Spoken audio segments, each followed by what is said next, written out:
Sup, everyone? I'm Jordan, and I'm joined by Craig and Matt of Cold Iron Studios, the developer behind Aliens Fireteam. I'm very proud of myself. I've been calling it Alien Fireteam all week, and I actually remembered the S this time. Thank you both for joining me today. Oh, thank you. Yeah, exciting to be here. You got to underscore the S there because there's a lot. There's a lot. Aliens Fireteam, Aliens, because there's a lot of them. Yeah. All right, to kind of like start this off, so how does this game fit into the Alien timeline? Like, what's the story of Aliens Fireteam? So Aliens Fireteam takes place in the year 2202, which is a few decades after Alien and Aliens, the kind of movies that really inspired us. There's been a huge amount of colonial expansion. The Outer Rim is like the wild, wild west. And kind of the Earth governments have sent out battalions of Marines to kind of help patrol, help to, deal with all the corporate infighting, all the, the bugs and the xenomorph outbreaks that people are running into. And you and your friends play as colonial Marines on one of these ships, the UAS Endeavor. And as you're going out to the rim, you get a distress call, like you do, and you're redirected to LV-895 and an orbital refinery outside of that. So, a few decades after the movies, but lets us kind of move the storyline ahead and have our own story in that universe. Awesome. Now, obviously, Alien has its origins in horror, but Aliens Fireteam seems to be more of a thrilling, maybe even more action-focused narrative. Are there still elements of horror in the story, in the gameplay, or have those kind of been removed to tell a different type of alien story? Oh, sure. There's definitely horror. There's definitely, jump scares. If you look at the movies, right? Alien, Ridley Scott's Alien is like you say, it's definitely a horror movie, right? Mm-hmm. And there have been great video games, amazing video games that have really worked in that genre. When you look at Aliens, the Cameron-esque movie, it is a lot more like an action movie, right? It's over the top, it's bombastic, but there is that horror, there is that tension. And that really is the experience when Cold Iron got the chance to, work on an Aliens game, and they said, well, what do you want to do? That's really where Matt and I and Shannon and the rest of the team really kind of zeroed in on, hey, let's make that game. That's the game that we want to see. Yeah, I think Fireteam really nails that fear of being right on the edge of control of a situation. And, you have some turrets out, your ammo's still good, and you're not dead yet. You have a few extra med packs left, and then all hell breaks loose and you're screwed. And what do you do at that point? And that's the kind of now we're panicked, our backs against the wall, and how do we deal with this situation? And the film does that amazingly well, and we wanted to make a bunch of campaigns that put you in that same situation. All right, so I'm playing, I'm panicked, there's a bunch of aliens coming at me. Do I have to worry about friendly fire at all? Depends on what difficulty you're playing on. So yeah, at higher levels of difficulty, acid does a lot more damage. So you have to worry about even killing xenomorphs with a shotgun up close. Friendly fire turns on, there's less user interface helpers present. And we really ratchet up the simulation and the difficulty there. So that means that there's a difficulty where there's no friendly fire. But what if there are face huggers? What if I need to shoot my friend in the face? And because if I don't kill them, an alien's gonna come out of them. If you have a face hugger on you, you're able to do a little mini game to escape from it, and then hopefully your friend can heal you up. Yeah, but you do have to think about exactly whether or not now's the right time to shoot my friend in the face when you're playing with friendly fire. It's always the right time. I'm sorry, dude. I'm so sorry. But look, face hugger went after you, and I just had to pull the trigger. I just had to. I saw a face hugger on you. But okay, I shouldn't bully my friends all the time. What if it happens to me? What if I go down? Is that just it for me? Am I out for the mission? Do my friends now have to continue on without me, a man down? In the game, when you go down, your friends can come over to revive you. Depending on the level of difficulty, again, like Matt said, a bunch of different difficulty levels in the game. There's a count of how many times you can go down before you're out. And of course, that starts out pretty generous, pretty easy and straightforward on casual and standard. But once you get up into the harder difficulties, it could be one and done.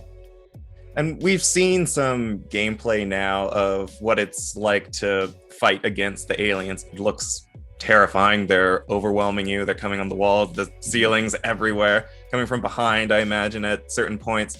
But we haven't seen much with the synthetic enemies. How does that change up the combat? How does that change up the gameplay? Xenomorphs are like omnipresent in the universe, right? And one of the reasons we were super excited about this IP in general. It lets us put things on the ceiling, lets you deal with acid, lets you deal with all the different xenomorph types that we pulled from comics and books and the films. And then adding in something like the Weyland-Yutani synths really can pull in a lot of the narrative from those same sources of inspiration. And we have a cover system as well.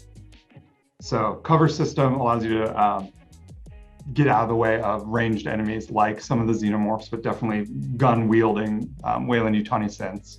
And all the customization that you can do with your different classes allows you to kind of look at a mission and say, I know I'm going to be going up against more of this type of enemy group. So I'm going to change my loadouts to deal better with cover-taking enemies or long-range fights, or I know that there's bigger, badder synths in this mission, so I'm going to take harder hitting single target weapons rather than crowd control xenomorph controlling weapons.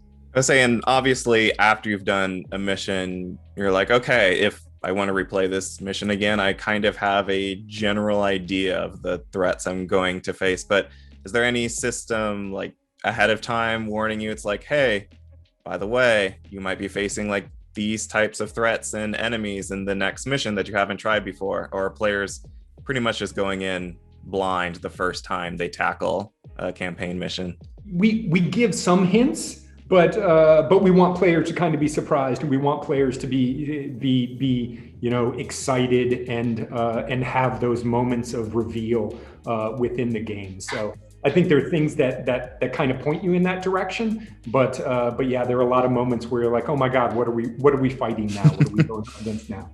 Seeing some of the gameplay, there are these like outlines to the enemies or to interactable objects, just to make it, like, I assume, just a little bit easier to see things in the dark of space, where if lights go out, you can't see anything. Is that something you can adjust, like either make things more noticeable or, God forbid, turn those off? Yeah, absolutely. There's a whole slew, and people, when gameplay went out, we have a lot of people on Twitter and our Discord that talk to us about that. And of course there's UI options to turn things on or off. On higher difficulties, we force it off, and it's a little bit different kind of fear there when you don't see them outlined, and when you have to rely on that motion tracker, and even more so on the rest of your fire team. I can see it now. My friend's telling me, Jordan, let's always play on the hardest difficulty because it's the scariest, and I'm like, why? But there are different classes in this game, and you've given like small like hints and a few details for some of the classes, but can you give us a little bit more on that, what's actually like different for each of the classes? So at launch, there are 5 different classes within the game, and we've talked about, I think we've talked about all of them, but not really in depth.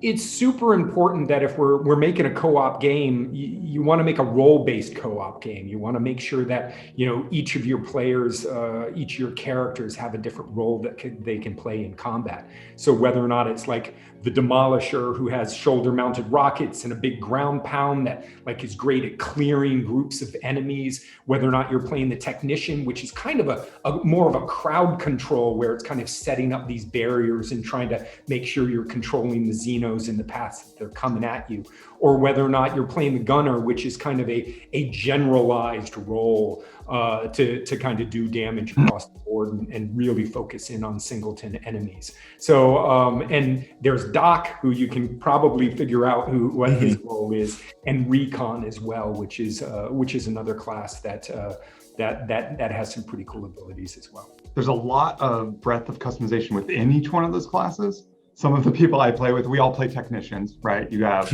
a hand cannon and a shotgun and a turret, but I like to play with a modified shotgun that makes it more, I would call it long range for a shotgun. Really narrow cone, really long distance firing, and then modify my turret to be a flamethrower turret. So put the turret right behind me, and it watches my back because the people I play with suck, and use the shotgun to watch my front. Meanwhile, other people modify their hand cannons to have like a hand cannon with a scope on it and a really long targeting single target placeable turret. So there's like a lot of wiggle room in each one of the classes, and you're not really locked into those DPS tank healer type RPG roles. Say you're speaking my language. Like, I'm the type of person that's like, oh, there's a really detailed, like in-depth customization system here. Let me just spend 30 minutes before every time my friends and I want to play just customizing new loadouts so I can come up with new strategies in the next play session. This is going to be awesome. But I mean, this sounds like a really team-based game. So how do players communicate in-game? Is it all voice chat? Are there any non-verbal means of communication in the game? You mentioned friendly fire. Yeah, there you go. That's the first non-verbal.